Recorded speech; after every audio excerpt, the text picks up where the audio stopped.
Hi guys, welcome to Storytime Part 12. I am so excited to read to you guys again like I always am. Last time we read,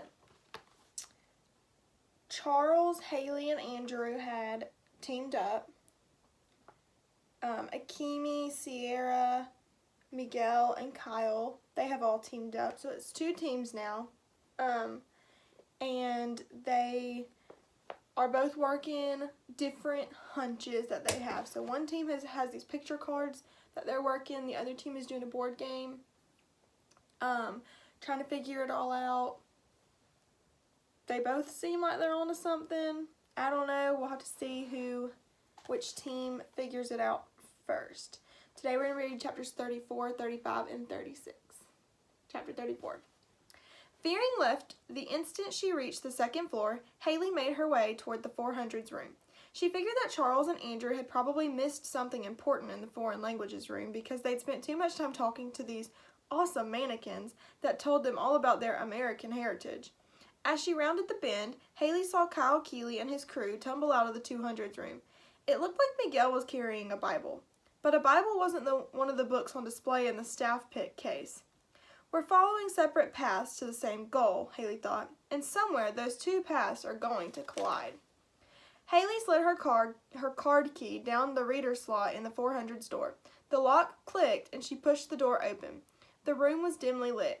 Bienvenida, bienvenue, witami. Another word I can't say because it's a different language, I don't know.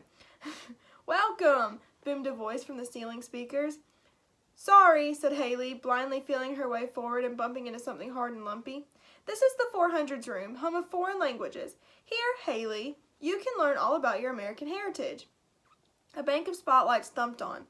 Haley was basically hugging a department store mannequin. An overhead projector beamed a movie onto the dummy to her left, turning it into a perky woman who looked like Haley would probably look a couple of years after she graduated from college. Hello, Haley. Welcome to your American heritage. Let's begin your voyage. That's okay, I don't have time right now. I'm Haley Daly. My ancestors were Irish, okay? So can we skip the history lesson? And suddenly, the two mannequins at the far end of the row turned into sepia-toned versions of her great-great-great-grandmother and great-great-great-grandfather. Haley knew it was them because her dad had a bunch of old photos hanging in their family room. The two dummies looked exactly like Patra and Una Daly did in their wedding portrait. No man ever wore a scarf as warm as his daughter's arms around his neck, said Patrick in his thick Irish brogue. Your is proud of you, Haley. Thanks, but I really need to win this competition. Watch out for sneaky rascals, said Una. Then that would steal the sugar out of your punch. Haley had to smile. It sounded like her ancestor had met Charles Chiltington. And always remember, Haley, said her great-great-great-grandfather, every woman's mind is her kingdom. Rule it wisely, lassie. I'm trying. This library can help, said her great-great-great-grandmother with a wink. And when she did, a secret panel in the wall slid open.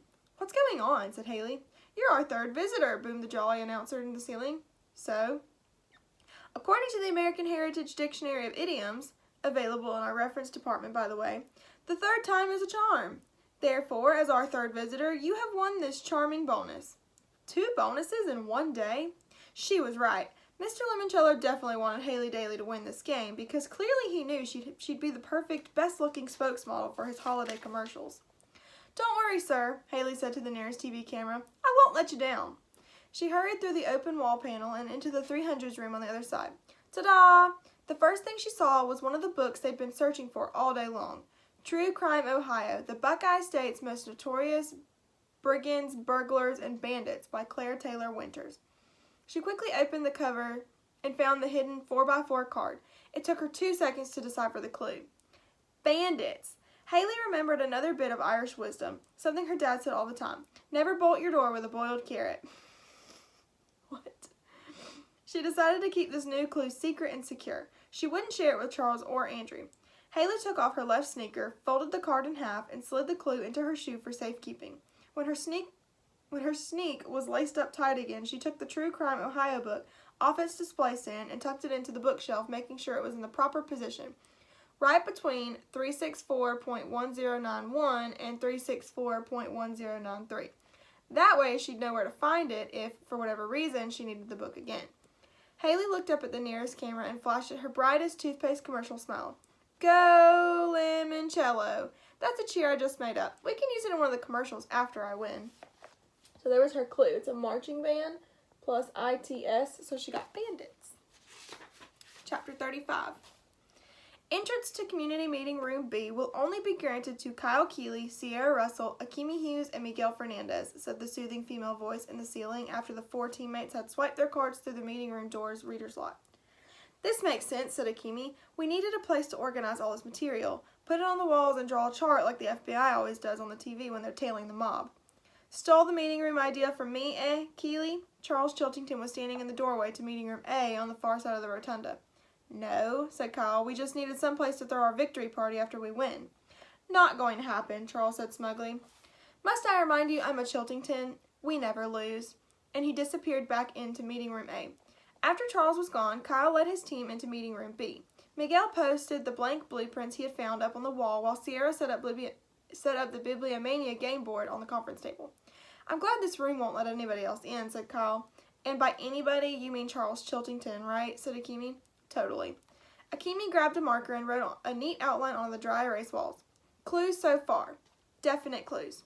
1. From the 000's room, get to know your local library book. 2. From the Art and Artifacts room, Willy Wonka candy, rhymes with Andy, fine glass elevator. 3. From the 200's room, Bible verse, thou shalt not steal. Probably clues. Books/authors on the backs of library cards. 1. Miguel Fernandez. Incident at Hawks Hill by Alan W. Eckhart. No David by David Shannon.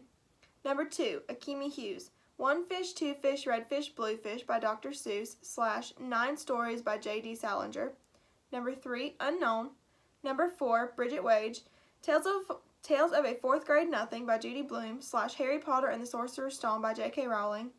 Number 5, Sierra Russell, The Egyptian Game by Zilpha Keatley Snyder / The Wrestling Game by Ellen Raskin. Number 6, Yasmin Smith Snyder, Around the World in 80 Days by Jules Verne / The Yak Who Yelled Yuck by Carol Pugliano Martin. Number 7, Sean Keegan, Olivia by Ian Falconer / Unreal by Paul Jennings. Number 8, Unknown. Number 9, Rose Vermette, All of a Kind Family by Sydney Taylor / Scat by Carl Hiason. Number 10, Kayla Corson, Anna to the Infinite Power by Mildred Ames / Where the Sidewalk Ends by Shel Silverstein. Number 11, Unknown. And number 12, Kyle Keeley, I Love You Stinky Face by Lisa McCourt / The Napping House by Audrey Wood. Maybe clues. Statues ringed around the dome. Thomas Wolfe, Booker T. Washington, Stephen Sondheim, George Orwell, Lewis Carroll, Dr. Seuss, Maya Angelou, Shel Silverstein, Pseudonymous Bosch, and Todd Strasser? Wow, said Akimi, stepping back to study the walls. What an incredible mess. Excuse me. Yeah, said Kyle. Okay, guys, there are 8 more book rooms to explore, and who knows how many more wild cards. Whose turn is it? Yours, said Sierra. Kyle flicked the spinner. Green, the 500s, science. He pulled the first green card from the deck. 4 and 20 were once in a pie. 598.367 might tell you why. Blackbirds? Said Miguel. I guess. Well, sighed Akimi, let's go check out another book. There's still like an inch or 2 left on our whiteboard. The 500s room was like a miniature museum of natural history. In addition to towering walls of books, there was a whole planetarium of stars and constellations projected on the ceiling. Models of planets whirled in their orbits, sparkle-tailed comets shot around the corners of bookshelves. Kyle and his teammates made their way back to the 590s, zoology. Shelving units were arranged in a square around an open area, maybe 20 feet by 20 feet wide. When the team entered the empty space, the lights dimmed and a guy with long, wavy hair who looked like an artistic Daniel Boone faded into view. He was wearing some kind of bear fur coat and toting a musket. Bonjour, said the hologram. It's John James Audubon, said Sierra, the famous ornithologist. He gave people braces, said Kyle. No, Sierra said with a laugh. He studied and painted birds. A blackbird with a yellow beak flew into the open area and roosted on a tree branch. The bird and the tree were both holograms, too. This beautiful blackbird from Alexandriaville, Ohio, said the semi-transparent Audubon image, can mimic in the song the sounds it has heard. and the bird started wailing. Wow, said Akemi, that sounds exactly like a police siren. Yo, said Miguel, freaky. To learn more, said Audubon, be sure to read Birdsongs, Warbles, and Whistles, written by Dr. Diana Victoria Garcia, with classic illustrations by moi. With that, Audubon sat down on a camp stool. An easel appeared, the blackbird struck a pose, and the outdoorsy artist started painting the bird's portrait while humming Blackbird by the Beatles. Okay, said Kyle, this is the strangest clue yet. Well, here's the book at least, said Sierra, who had found 598.367 on the shelf. So what do a blackbird's wail and warbles have to do with finding our way out of the library, said Akemi. Just then they heard a very different sound. Behind one of the bookcases, something growled, then roared. Did you guys hear that, said Sierra. Yeah, said Akemi. I don't think it's a robin redbreast. A very rare white Bengal tiger with icy blue eyeballs crept out from behind a wall of bookshelves and stalked into the open area where Audubon sat painting his bird portrait. Is that another hologram? Asked Miguel. Roar! No one stuck around to find out. That must be the white tiger from the beginning of the book when she said it didn't belong in the children's section. So now it's, I guess, where it belongs in the zoology, but I don't know why it came out now. Chapter 36. Down on the first floor, Charles and Andrew were working their way around the semicircle of three-story tall, floor-to-dome bookcases filled with fiction. It was nearly 8 p.m. We need to find that blasted book, said Charles, craning his neck to study the shelves. I'm getting kind of hungry, mumbled Andrew. You had a snack this afternoon, snapped Charles. Well, now it's time for dinner. No, we need to find Anne of Green Gables first. The classic by Lucy Maud Montgomery was the middle book on the top shelf in the staff picks display case. So far, Charles, Haley, and Andrew had not been able to find it anywhere in the library. Unfortunately, said Andrew, they've temporarily erased the book's call number from the database. So we wouldn't know what to punch into the hover ladder's control panel, grumbled Charles. Actually, said Andrew, they might have shelved it in the children's room, or maybe the 800s with literature. Could be in the 400s too, because it was originally written in Canadian, which is technically a foreign language.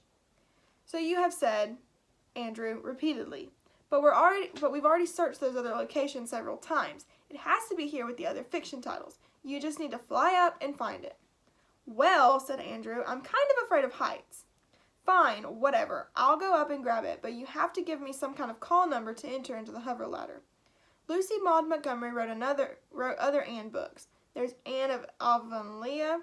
Charles dashed over to the nearest library table and swiped his fingers across the glass face of its built-in computer pad. Here we go. Anne of Avonlea by Lucy Maud Montgomery. F. Mon. Yes, said Andrew. Fiction books are usually put on the shelf in alphabetical order by the author's last name. Non-fiction titles are classified according to the Dewey Decimal System. How long have you known this? Andrew's nose twitched. Since 2nd grade. So all we ever needed was F. Mon. We could have found this book hours ago. Andrew gulped. You are such a disappointment. Shaking his head, Charles huffed over to one of the hover ladders. He quickly jabbed F, M, O, and N into the keypad. The boot clamp locked into place around his ankle. You owe me for wasting all this time, Andrew. You owe me big time. If you let me down once more, I swear I will tell everybody you're a big blubbering baby. I'll Twitter it and post it on Facebook. Don't worry, I'll make you glad you picked me for your team, Charles. I promise. The hover ladder lifted off the floor and gently glided up to the M section of the fiction wall. Shuttling sideways, it carried Charles over to a shelf displaying all the Anne books. He grabbed a copy of Anne of Green Gables. As soon as he did, the ladder started its slow descent to the floor. What'd you find? Asked Andrew when Charles landed. The clue we needed. He showed Andrew the card that had been tucked inside the front cover. That's the clue card. Okay, said Andrew, it's C plus hat.